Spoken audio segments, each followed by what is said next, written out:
From the University of North Dakota in Grand Forks, this is Studio One.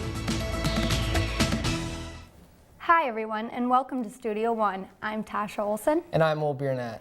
Today on the show, if you attend college and are married or have children, you may be considered a non-traditional student. We'll explain how one university makes sure this unique group of students feels comfortable pursuing their college degrees. Also, a good relationship with the community can be a challenge for police officers. One force uses social media to engage with people in town.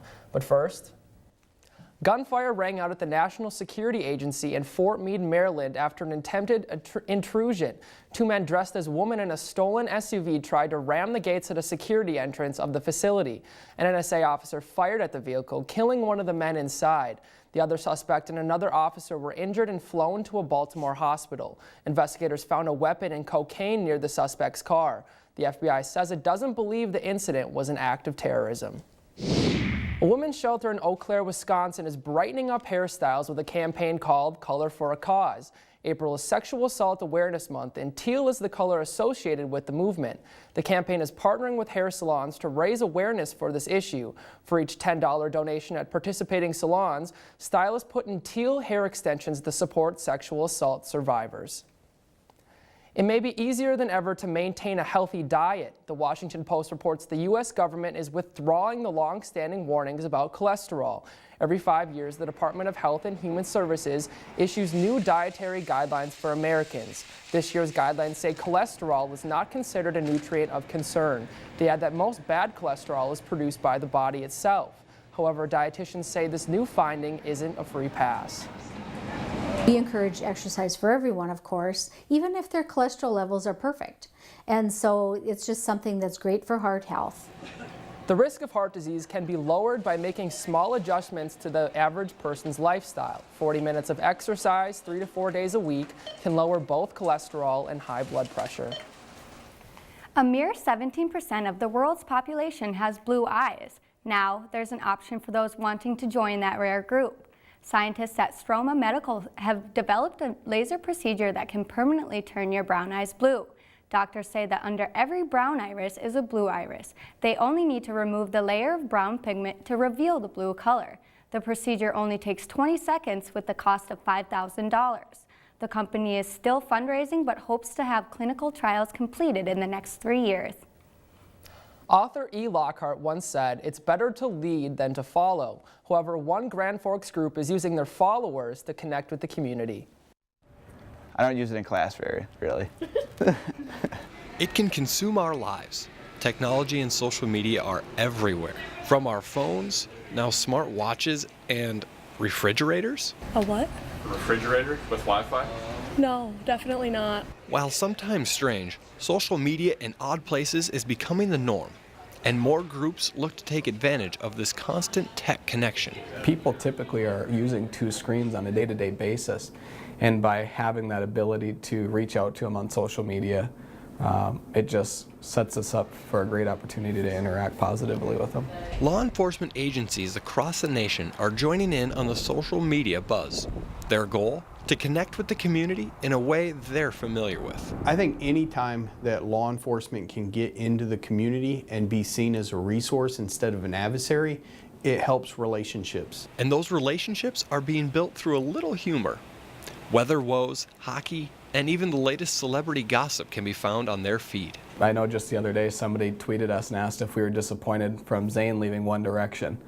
You know, so it's not all serious stuff that goes on, but it does have that ability that if we need to reach a lot of people in the event of a disaster here on campus, we have that ability as well. Law enforcement's image isn't always positive, but with a little joshing, stigmas can be erased. I'm Marty Mueller reporting for Studio One. UND Police implemented their social media accounts this past August. Since then, they've accumulated over 1,200 followers on both Facebook and Twitter and have noticed improving relationships between police and students. And that's the news for now. You know, Tasha, it's great to see that they're really improving in communication. Right, since college students use social media so often, I think it's great. Exactly. Thanks, Phil. Let's go to Morgan Murphy now for the weather news. Morgan? Thanks, Tasha. Yeah, last week we talked about how drought is something we can watch all year round, and this year we've been having a pretty dry year, and we're sure seeing the effects of that out east. We're seeing in North Carolina about 500 acres just being engulfed and just burned down to ash here with a wildfire, and it's been really hard to contain. There have been about 20 municipalities total that have been working together to try and contain it, but because it's been so dry all year long and because of the very high winds they're experiencing right now, it's just very hard for them to stop this fire. But moving a little bit further away into outer space, actually, we get a rare view of what a storm looks like from the International Space Station. This is a thunderstorm over Africa that an astronaut there grabbed with his iPhone, actually. And he said when he was looking down on it from up there, it looked like a black hole. So that's just something you don't really see every day. But we are moving in towards summer here, even if it doesn't feel like it. And I personally love cycling and running outside. And one of the things I always look at is the surface map to see if it's all right to go outside and run.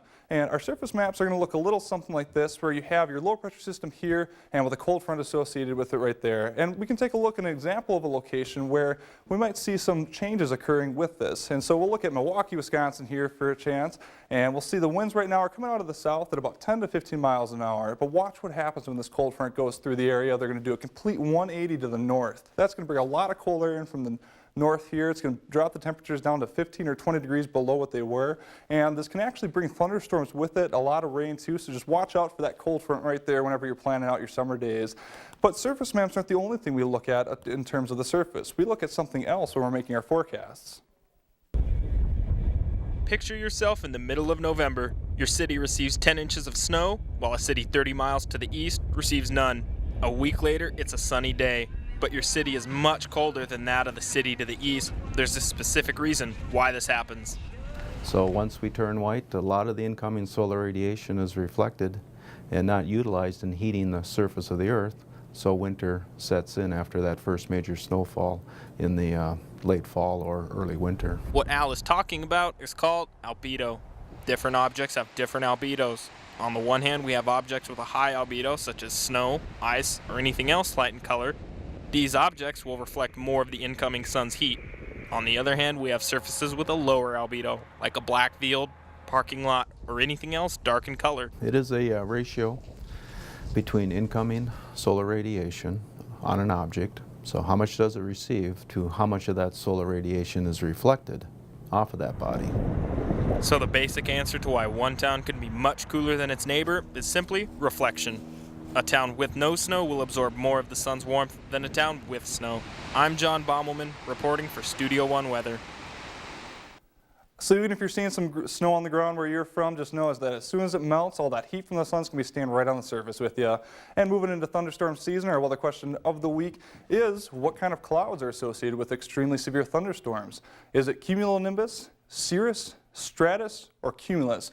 And Tasha, I've heard the Weather Channel throw around this word all the time, so you've probably heard it before. Well, honestly, Morgan, I'm just impressed that you can pronounce the option for A. Thank you. Let's head now for the sports story today. Will? All right, thanks, Tasha. For some people, working out is all about getting fit or being healthy. We found a community that exercises together to make everyone better. How to make exercise fun? The eternal question for those who want to get in shape. CrossFit is a way to mix together different exercises. Travis Pribula coaches both beginners and veterans. It's about making other people's lives better and watching them grow. Travis and his coaching partner Chad work day in and day out to help others gain strength. You know, if it's my people see me do it, then they're like, okay, well, he's doing it, I'm going to do it. Travis says his favorite part is watching athletes achieve new goals. He says the community that is formed is just as important. You see where they're at when you first met them, and then to see where they're at now, it's unbelievable. It's a great feeling. Travis says it's easy to get hooked on CrossFit. After spending years in a gym, he says it was a fun new challenge. Chad still remembers his first CrossFit experience. I had a trainer with me the whole time, showed me how to move properly, and just I left there better than I came in.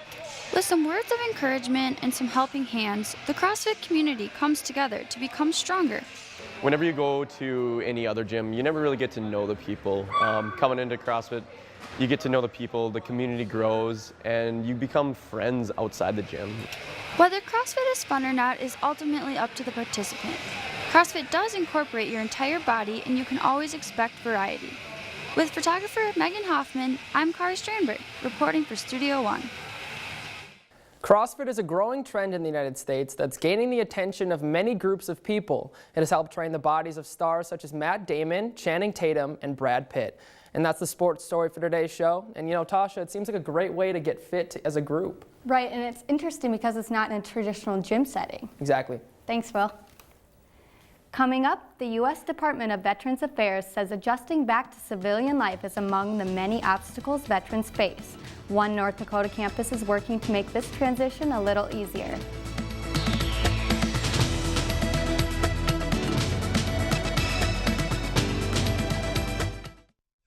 Closed captioning for Studio One is underwritten in part by NDAD, helping others to help themselves. To have the future you want and a career you'll be proud of, you'll need a great education.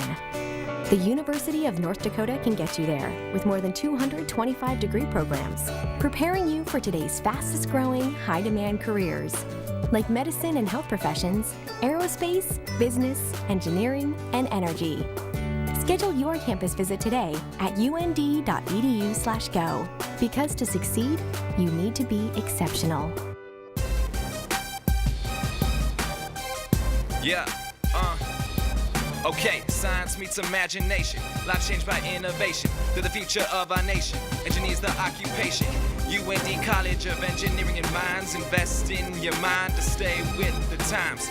Formulas, machines, and all that's in between. They teach it all from wall to wall to help you succeed. Come on, it could be electrical, chemical, or civil. Our world-class staff will help you make it all official. Mechanical, petroleum, geology align at the UND's College of Engineering and Mines. Okay, become a leader, prove yourself among all your peers. Changing the world begins right here. You're not alone, but in the plan, we'll take your hand and help you stand with mentorship and advising. We'll do all we can. Okay, so if you want to join the party, simply calculate. The math adds up, so never think to hesitate. Education, leadership, and dreams combine at the UND College of Engineering and Mines.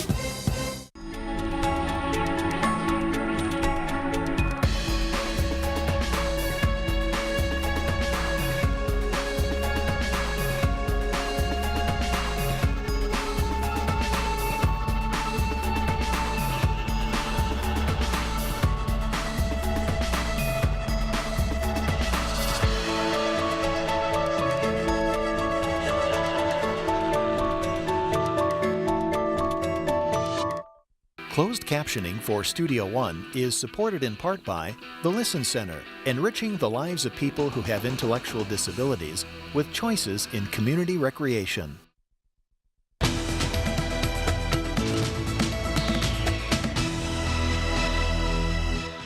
The National Education Association says most of America's soldiers, sailors, and Air Force personnel join the military before turning 20 years old. Often, this is the only job they've ever held, making the job search more difficult when they finish their service. UND Veteran and Non-Traditional Student Services Coordinator Jessica Rosenkrantz joins us today to discuss the importance of encouraging veterans to continue their education. Thanks for being with us today, Jessica. Thank you. So I know that there are a lot of non-traditional and veteran students on a college campus. Can you tell me briefly what a non-traditional student is? Sure.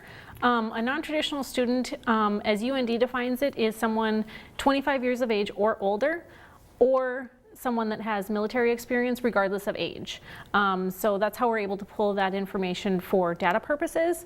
But it can be anyone that has kind of outside experience, someone that's taken a couple of years off of school, maybe someone that's coming to campus that has a child right out of high school. Any of those extra situations and circumstances would qualify as non-traditional, but for data purposes, we're able to reach out based on age and military experience. Okay, and I know that the University of North Dakota is considered a military-friendly campus. Yes. What does that mean? It has a couple of different meanings, actually. For anyone that is in military service, they would recognize Yellow Ribbon Program. That is something that we offer on our campus, is the Yellow Ribbon Program. We have a Veterans Lounge for students. We have a certifying official on campus, as well as myself. I would be the Veterans Coordinator. So I work with outreach for students, faculty, and staff. And then I also am an advocate for them in different campus groups that are going on, as well as answering any questions that they might have. They know that they can always come to me, and then I also help a little bit with the financial portion as well. Okay, so I know you mentioned a little bit, but what more do you do with students to make that transition of going back to school easier? Sure. We have someone on campus that works strictly with the financial part, and then I do the coordinating and outreach, so that's more of where that comes into play. So a couple of services that we provide for those students, we have a weekly gathering for students to kind of help integrate them into campus, build a support system and network for them. That's something that we offer. Some of the things that you don't even think about, updating the website to make it more user-friendly. Like I said, the other individual that I work with, she works more with the finances, and so I'm able to tackle some of those other things that students encounter. We have come up with different ways for students to sign up to use their benefits, hopefully making it easier for the students. All different kinds of things like that, as well as creating the Veteran Lounge. That's new, coming up. We should have it ready in May. Okay, so can you give me an example of a student with military background who had a transition and how it was hard for them? We have students of all different ages, so sometimes they're 40, sometimes they might be 23. So a variety of ages, but they might have trouble just really understanding maybe what the professor wants. A professor will often give an assignment that's very abstract, and when a military person with military experience is coming into that, they're very used to structure and strict guidelines and, this is what you need to do to get done. And sometimes they're not given that in the classroom. So we work with the faculty and staff members to kind of just make them aware of that there is that difference, that transitional period. And then we also work with the student as well, just letting them know, you need to work more with your professors to figure some of those things out. You need to ask more questions. So those are just some of the things. Okay, and you said you work with staff as well. What do you do for them that makes their position of this easier? A lot of it is just knowledge. They don't realize everything that veteran students have to go through to come back to school. There's always forms and paperwork to fill out, but there is also another piece of it. We've had PTSD training for faculty and staff that wanted to attend, just letting them know the different pieces that the military students have to work with and what do those different pieces mean, which department works with those different pieces. So it's more just open communication on campus, and once they have a better understanding of that, then they're able to better help the student instead of just redirecting that student to another office. Okay, so how could a veteran student treat their coursework or university experience in general differently? Well, I guess I would encourage them to talk with their professors and ask more questions. Oftentimes they don't ask questions, so that can be hard, but really trying to get out of that shell. But then also kind of make friends on campus. Even if you don't have questions about the assignment, get to know your faculty and your staff, get to know your advisor, but then get involved on campus as well. Oftentimes that can be a struggle because they look at their education as more of a job. They're here to get a job taken care of, so they don't necessarily have those ties. Okay, so what are the advantages of having a military background as a student? Really, they have all of that extra experience that they bring to it, so they are very knowledgeable in a wide variety of areas. They're used to responsibility. They're used to getting the job done, again, without asking questions, without a whole lot of instruction. They do a very good job with that, so that's one of the reasons why I like working with the veterans. Great. Well, thank you for being on the show today. Thank you. Coming up, when most people prepare a hot dog, it's usually in one of three ways: microwaved, boiled, or grilled. We'll meet one man who adds a little spice to this summertime staple.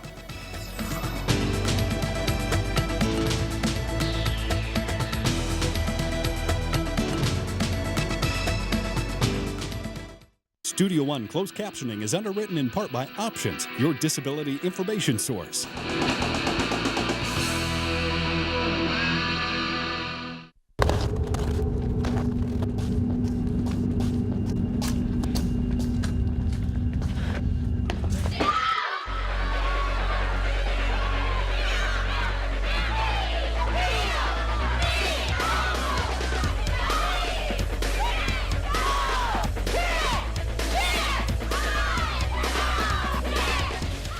not the size of the woman in the fight. It's the size of the fight in the woman. To have the future you want and a career you'll be proud of, you'll need a great education. The University of North Dakota can get you there with more than 225 degree programs, preparing you for today's fastest growing, high-demand careers, like medicine and health professions, aerospace, business, engineering, and energy. Schedule your campus visit today at und.edu/go, because to succeed, you need to be exceptional. North Dakota is facing challenges in healthcare delivery. The University of North Dakota School of Medicine and Health Sciences is building a place to help meet the state's healthcare needs. In addition to a new structure, we're also building interaction between healthcare professionals while building a workforce through expanding class sizes. We're inspiring our youth to engage in healthcare careers and exploring ways to reduce disease. It starts here and ends here, building a better future for North Dakota.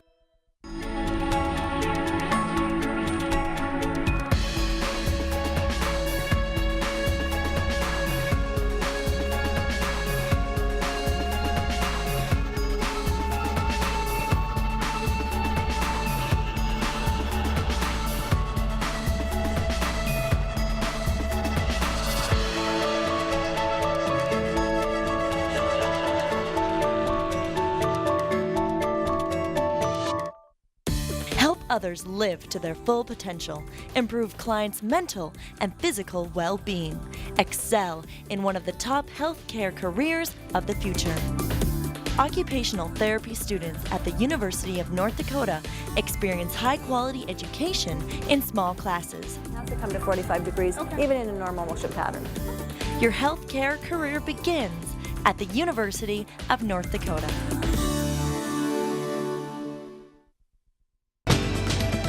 If you would like to attend a live show, go to our website at studio1.und.edu. Fast cars and furious driving have been the recipe for the first 6 movies in the Fast and the Furious series. The 7th and final one is now racing into theaters. 15 years after the first movie, the crew of 7 is back for the one last ride. The movie picks up more than a year after Dom and Brian's group have returned to the United States. Things get dangerous fast when a British Black Ops agent has vengeance on his mind. The crew has to get behind their wheels to retrieve a tracking device to the U.S. government. They form a tighter bond than ever as they face threats in countries far from home. Themes that have been initiated or themes that have been planted, so to speak, in previous movies all come full circle here. During the production of the movie, actor Paul Walker died in a car accident unrelated to the movie. However, most of Walker's scenes were already shot.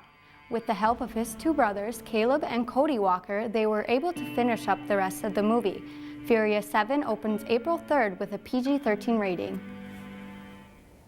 North Dakota recently joined Arizona as the 2nd state to require high school seniors to pass a civics test to graduate. The measure goes into effect beginning in the 2016-2017 school year. It requires the use of a 100-question immigration and naturalization test, which asks questions about U.S. government and history. We wanted to hear your thoughts on if you think seniors should have to take this test to graduate.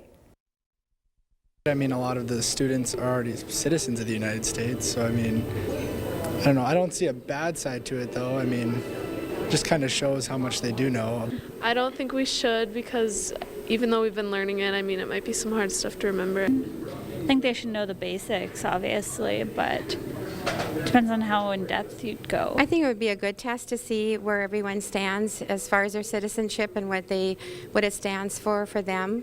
I don't think we should, because a lot of the people probably won't know a lot of this stuff, but we'll see how it goes. That we need to be more up on our civics and all that information that, that we're taught. I don't know that I agree that it has to be a requirement. I just think it should be something they should be taught and know. A Facebook comment from Rachel in Woodbury, Minnesota says, "I support the new law. I think that it is important that young people learn about America and develop a basic understanding of the country that they live and work in." Carol Jean from Grand Coulee, Washington says, yes, my mom had to pass it when she got her citizenship here in the USA. She knows more about our government than people that have lived here their whole lives. The Wall Street Journal says vinyl record sales grew 50% from 2013 to 2014. The revival of the record can be seen in shops that are selling the old music medium in a brand new way. Open the door to this small business and your senses kick in immediately. The sights are color-filled and the sounds are whatever or whoever is playing. At a young age, I was seduced by rock and roll, and I started playing music at age 16. Like most other musical hopefuls, Jeremy took to the road and played until his dream met up with reality. With his musical dream dying, he cooked up another idea. As a child, I ate a lot of hot dogs, and that was probably one of my favorite foods. The business name is Dog Mahal Ohada Records. It's a combination comic book, record store, and gourmet hot dog shop. But then the hot dog shop is my baby, so that's what I was most interested in to begin with. Jeremy says Dog Mahal is an elite hot dog shop. The gourmet menu boasts over 40 different hot dog combinations. I consider myself an artist, and I don't know if it's a hot dog artist or what, but it's really fun to think up new things and put them on the menu. I usually stick with the jib jab, which is like a quarter pounder with baked beans and mac and cheese. Jeremy's goal is more than just satisfying a hungry hot dog appetite. I think the thing I like best is serving people and trying to make people happy. I think this place it means a lot to a lot of people, and it's sometimes a second home. Turns out, this business is more than just a beefed up comic and record store. I'm Jake Ocken, reporting for Studio One. With toppings like macaroni and cheese, marinated meatballs, and even lefse, Dog Mahal is a little something for everyone. Were those Cheetos that I saw? You know, yeah, I think that they were. That's interesting. Okay, thanks, Will. Now Morgan joins us in our studio with a final look at the weather. Morgan? Thanks, Tasha. Yeah, looking at our temps for this week, we're seeing a little bit of cold weather moving in from the west there, but for the rest of this week, we're looking at pretty warm temperatures. The week after, they might want to watch out for that cold. The precipitation for this week looking pretty dry, still in Southern California a little bit there, but over on the East Coast where those wildfires are, it looks like they might get a little bit of relief with some rain and even some snow on the northeastern coast there. And moving into thunderstorm season here, our weather question of the week is what kind of clouds are associated with extremely severe thunderstorms? And the answer is actually cumulonimbus clouds. What do those kinds of clouds look like? Well, they're going to be the dark black ones with the thunderstorms associated with them, and they can go up to 30,000 feet. Okay, thanks, Morgan.